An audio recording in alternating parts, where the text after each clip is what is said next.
On that day, everything seemed normal until it didn't. My name is Rachel, and managing a hotel pretty much sums up my life. Check-ins and check-outs are continuous, and it's crucial to be prepared for any situation, particularly complaints. A man stormed over while I was at the front desk. He looked expensive, fancy suit, slicked back hair, the whole deal. He slammed his phone on the counter and glared at me like it was my fault because his room wasn't right. The condition of my room is unacceptable. Who's responsible for this? He snapped his voice sharply. I put on my best customer service smile, trying to make things smoother. I'm sorry for that. I'm Rachel, the manager. I'll fix this for you as soon as possible. He huffed, still eyeing me suspiciously. I hope so. I was about to call the owner. What's your name again? Rachel. I repeated, keeping calm. Let's sort this out. How about I upgrade you to one of our best free rooms to compensate for the inconvenience? As we walked to the new room, I noticed him start to relax. Sorry for blowing up like that, he said, scratching the back of his neck. Name. Cian. I've been on the road for weeks, and it's wearing me down. No worries. Cian. We all have days like that. Let's just make sure the rest of your stay is pleasant, I said, opening the door to one of our top rooms. He looked inside and his face brightened. This will do nicely. Thanks. Seeing him calm down was a relief. As I filled out some paperwork, we started chatting. It turned out he was a cryptocurrency investor, traveling to enjoy the rewards of his smart decisions. It's not as great as it sounds, he admitted. I can imagine, I said, handing him his new room keys. But hey, you get to meet new people all the time, right? He chuckled. Yeah, like hotel managers who know how to handle a grumpy guest. I laughed, part of the job's charm. Before heading to his room, he paused. Hey Rachel, would you like to grab dinner later? I owe you for dealing with my tantrum. I was a little surprised. I was amazed by it, but he seemed sincere. Indeed, Cian, that would be great. I ended up having dinner with a hotel visitor. We talked about anything from cryptocurrencies to our favorite pizza toppings. He was easy to talk to, laughed a lot, and didn't complain when I said how busy I was that day. After that surprise dinner, Cian and I began to spend more time together. It wasn't one of those cliched love stories. It appeared more authentic and raw. After my hotel shifts, we would get together, sometimes for a late-night snack or just to walk and talk till the early hours of the morning. One evening, we ended up at a small dive bar where everyone knew one another, and the beer was generally chilled. In the corner was a booth where we were. The quiet background noises of the tavern accompany our conversation. Sean was peeling the label off his beer bottle, as he usually did when he had something on his mind. I've traveled and seen a lot of places, but it can be lonely to travel alone, Rachel. Indeed. Why repeat? I listened intently and took a sip of my drink. How about getting married or something? He laughed a little, dryly. Put your feet up and make real estate investments. Get a dog and mow the lawn on Sundays. That's not me. I laughed and shook my head. It doesn't have to be that boring, even though I get it. It is not straightforward to give up freedom. We sat in comfortable silence for a while, listening to the buzz of the bar. Then, without planning to, I started sharing more intimate personal information than I had in a long time. You know, after my parents died, my younger sister and I were the only ones left.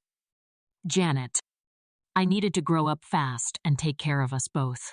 While she went to school, I put everything on hold. It all depended on me. Sean looked at me and exclaimed, "That's hefty." Rachel must have been difficult to manage with so much responsibility. Yes, it was challenging, but what can you do? When you are dealt a hand, do you use it? I shrugged, so as not to add too much darkness. He did, however, attempt to defuse the situation by remarking, "You've done well for yourself, managing a hotel and all." Yes, this time, I did laugh.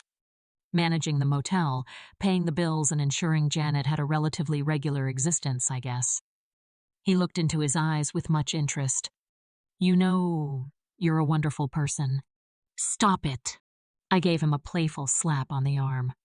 But as though he could see me, his words warmed me from the inside out. What about you? I wanted to change the subject. Have you ever thought of being a parent? Cian moved in his chair and seemed a little uncomfortable when I brought up the topic with him. Well, family, that's a tough one. Simply put, my parents and I see the world differently. I live my life on the road while they have their empire. An entire empire? Bumping his shoulder while teasing him sounds fancy. We spoke for hours that night while he was constrained, and he gave a small smile, but it was more like a lot of expectations than a nice one. Opening up seems to have broken down some of the barriers that separated us. I didn't realize it was late until the bartender started arranging the tables with chairs. Cian and I had been getting along okay until one night when everything changed, but he typically shied away from important discussions like where we were heading. Sean had been invited to dine at my house. He had never seen my house before. Other than just taking me out on dates, he wandered around my apartment, taking in everything. This is beautiful. Rachel, I was genuinely surprised to hear you live in a place like this, he said. I laughed and threw out my arms. What did you think? Or what? I occupied a cabin. After they left, my parents left us in a respectable situation. When Janet and I sold their house, I bought this apartment for us.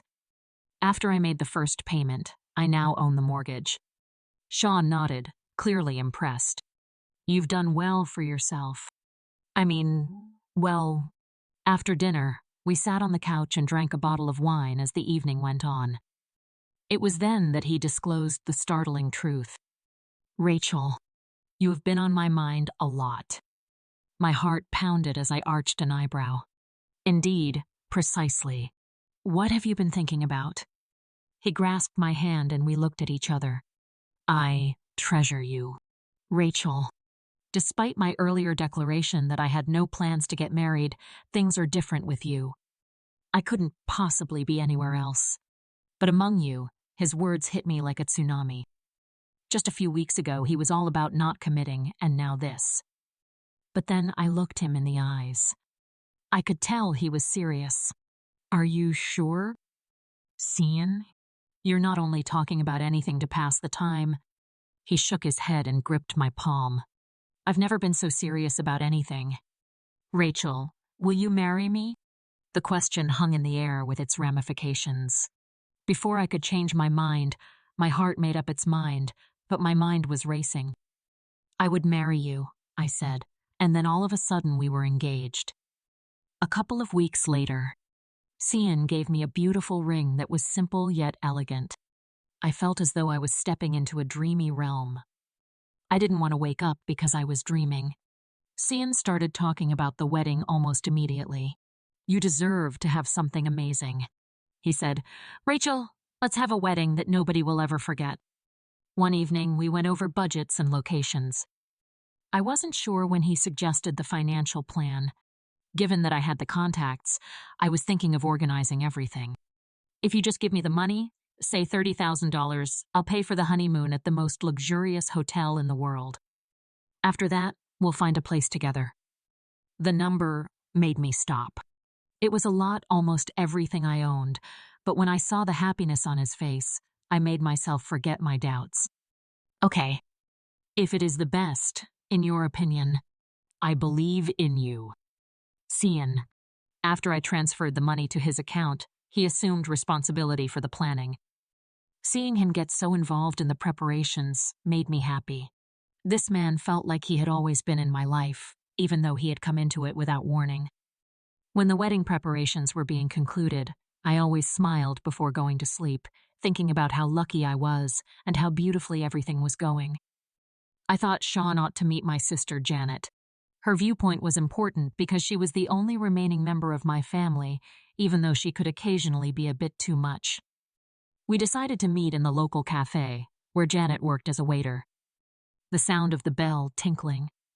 As soon as we entered, Janet's expression brightened. Hello, sis. You must be the famous fiancé I've heard all about, she said to Cian after yelling and waving us in front of her eyes.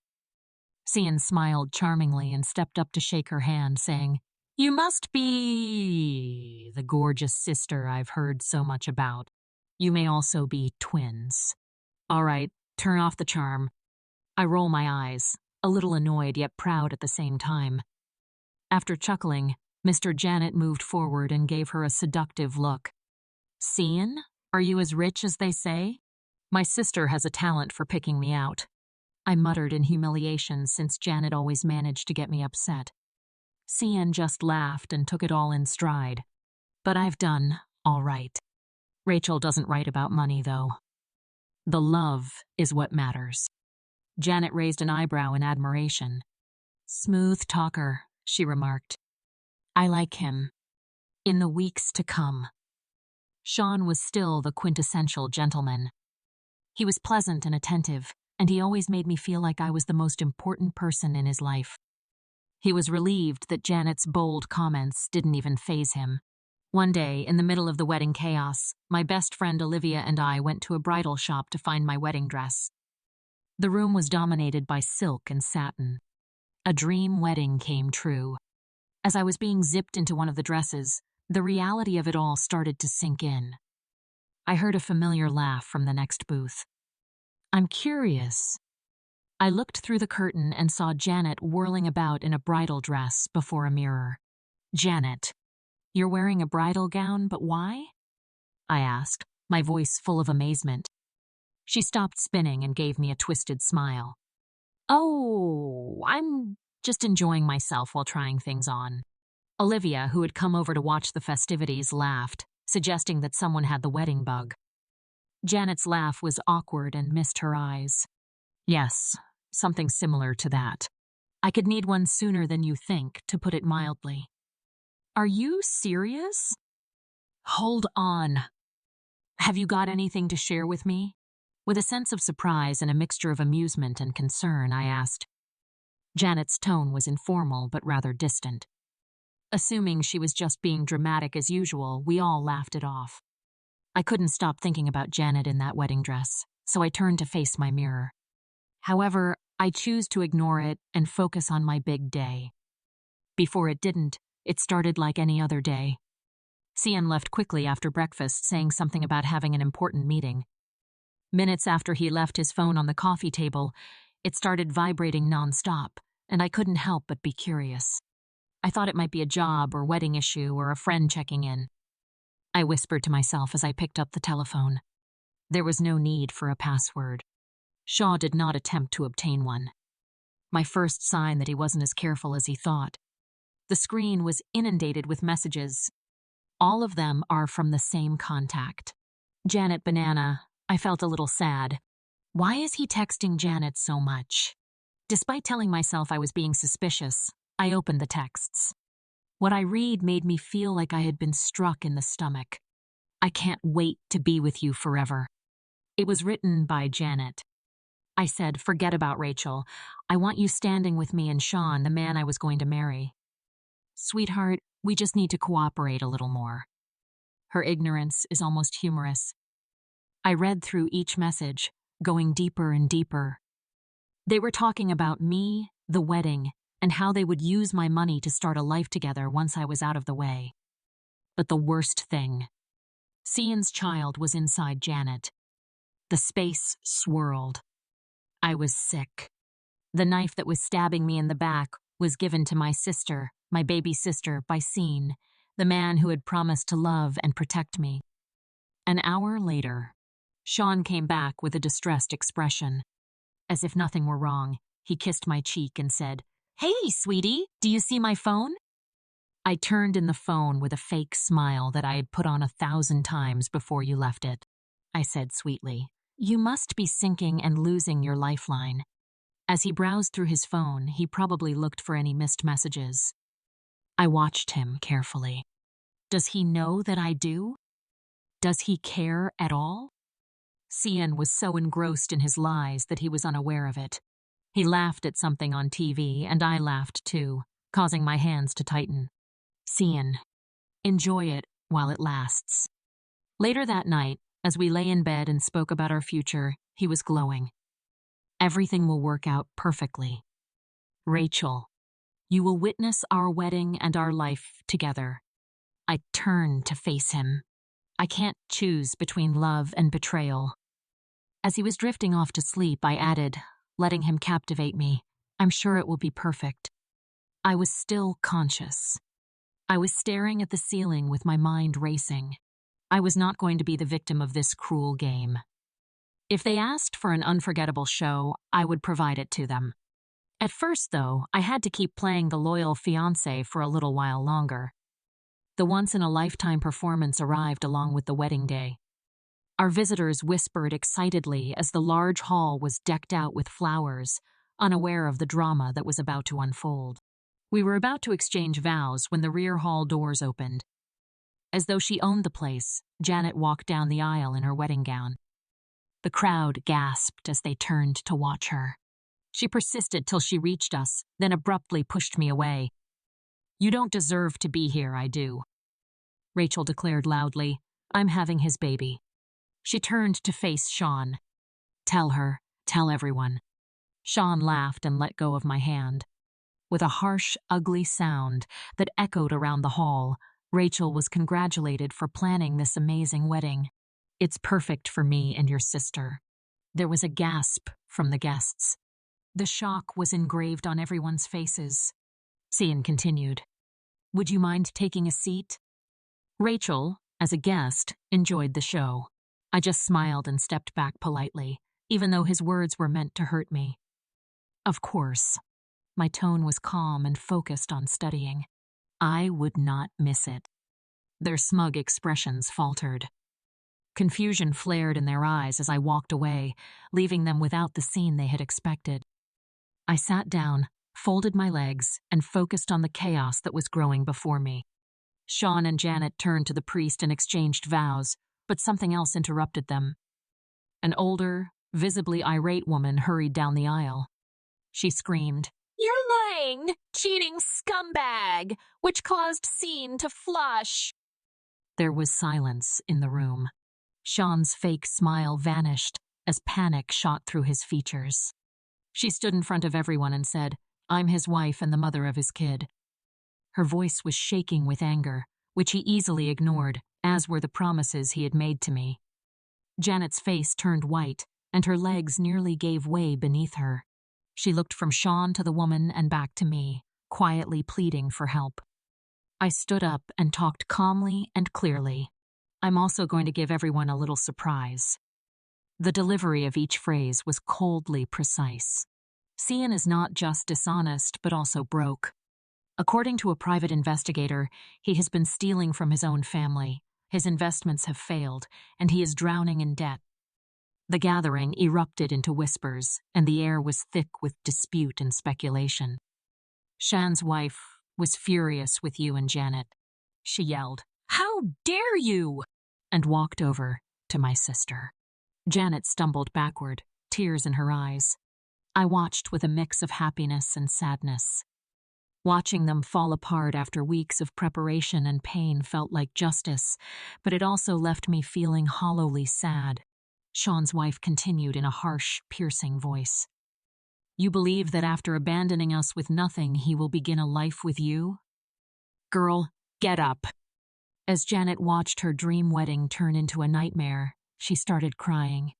Cian tried to speak, desperately trying to keep his face intact, but his wife slapped him across the face. As the sharp crack echoed through the hall, the guests were stunned into silence.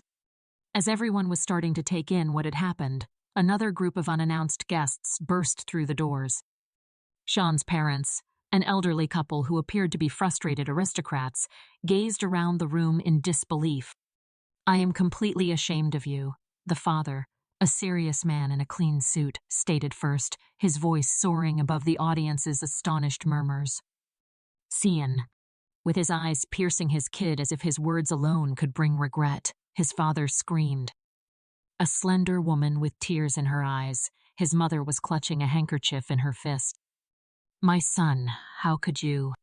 She sobbed. You weren't raised this way by us. Ignoring these ladies is unacceptable.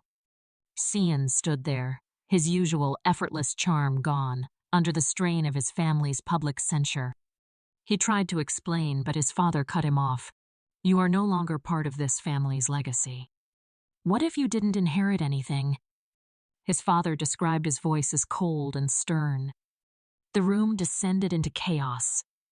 Once again, guests pulled out their phones, possibly recording the spectacular breakdown of what was supposed to be my dream wedding. In the weeks that follow, Cian and I headed to court. To recover the $30,000 I had foolishly donated for the wedding, I sued him. Because the evidence was clear, the judge ruled in my favor and ordered Cian to repay all of the money. Soon later, Sean's wife also filed a complaint. She sued him for mental distress, deception, and alimony for their daughter. I experienced a bittersweet feeling of justice at every court hearing as I watched Cian cope with the consequences of his actions. I was taken aback. The man who had nearly ruined me one day had Janet by his side. Outside the courthouse, Janet approached me. He loves me. Both Rachel and I adore him. We'll get through this, no matter what you or anyone else thinks. I said, she said. She spoke in a shaky but determined voice, and I looked at her. I used to love my sister, but now she is almost unknown. You refer to this as love. He exploited both of us. Janet, open your eyes. He tells lies. He has changed, though. He will change for me. As she spoke, her voice wavered. You just can't see the good in him, she added. Shaking my head and laughing icily, I said, Good, there's no good in him. Janet, you are just another victim of this dishonest artist. As I walked away, the weight of everything that had happened to me was heavy. The falsehoods, betrayal, and court battles. Everything has suffered. But there was a strange sense of closure. The man who had promised to love me had done so after I had shown the world who I truly was. The final chapter of my story with Cian concluded quietly as he slipped out of town rather than with a bang. Leave a trail of unfulfilled promises and unpaid bills. Maybe he thought he would clean his name before disappearing by paying off his debts to me and his legal wife. The real catastrophe he left behind is my sister Janet, who is now pregnant and living alone. A few weeks following Sean's abduction, Janet came to see my residence. We hadn't seen each other since the courthouse drama. Standing there, she was a shadow of the confident lady she once was. Rachel had a sad expression on her face. I need help, she shouted, shaking her voice. I'm going to have his child, and he left me. I have nothing. If I had been the one who had brought her up, I could have thrown open the door and embraced her return to my life without hesitation. But too much had happened. In addition to the apartment, you will have a baby. That's only the start. You don't live on the streets. Janet, you're not helpless, even though I don't have any money. Rachel, the bills, and the baby. I need help. I shook my head, convinced that you chose despite how painful it was to see her in this condition. Like I had to do when you lied to me and after my parents died, you can do it now, Janet. She buried her face with her hands and wailed, her body trembling. I didn't intend to irritate you. I thought I was in a romantic relationship. Indeed, I did. Betraying your family out of love is not necessary. You don't have to put up with my disgrace out of love. Before things fell apart, you didn't love me enough to avoid him or to tell me the truth. There was nothing more to it. Janet looked up frantically. You're only going to turn me away. Yes, that's it, I said, my voice steady. I took care of you, and now you'll take care of your child. She stopped crying when I returned to my apartment and banged on the door. It was the hardest thing I had ever done, but it was necessary. After that day, life slowly returned to its peaceful regularity. I had not realized I had missed it. I forced myself to return to my career, picked up long-forgotten pastimes, and slowly restored the independence that had always been a part of who I was. About Janet. Family acquaintances told me that she had given birth to a little girl and that she was living off of her. I sincerely hoped she would discover her calling and find strength in motherhood. No sister had been found for her,